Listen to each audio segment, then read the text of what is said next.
ফের জোড়া ঘূর্ণাবর্তে জেরবার বাংলা, যার জেরে টানা 4 দিন দক্ষিণবঙ্গের অধিকাংশ জেলায় ভারী বর্ষণের পূর্বাভাস দিয়েছে আলিপুর আবহাওয়া দপ্তর। সপ্তাহের শুরুতেই কলকাতার আকাশ মেঘলা, সকাল থেকে শুরু হয়েছে বৃষ্টি, বাকি জেলাগুলিতেও দুর্যোগের পূর্বাভাস। উল্টোরথের পর থেকে ভারী থেকে অতি ভারী বৃষ্টির সতর্কতা।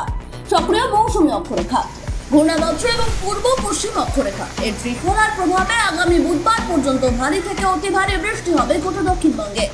সোমবার দক্ষিণবঙ্গের 15টি জেলায় বৃষ্টির সম্ভাবনা রয়েছে। পুরুলিয়া এবং ঝাড়গ্রামে ভারী বৃষ্টির সতর্কতা থাকছে।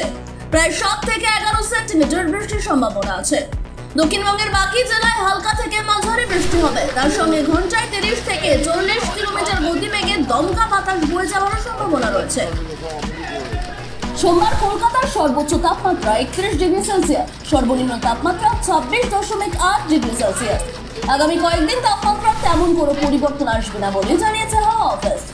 দক্ষিণবঙ্গের পাশাপাশি সপ্তাহভর উত্তরবঙ্গেও ভারী বৃষ্টির সতর্কতা রয়েছে। সোমবার দার্জিলিং, কালিম্পং, জলপাইগুড়ি, আলিপুরদুয়ার এবং কোচবিহারে ভারী বৃষ্টির পূর্বাভাস রয়েছে।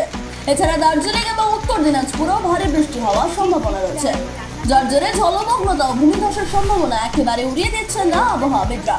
Bureau report, Sky News Bangla.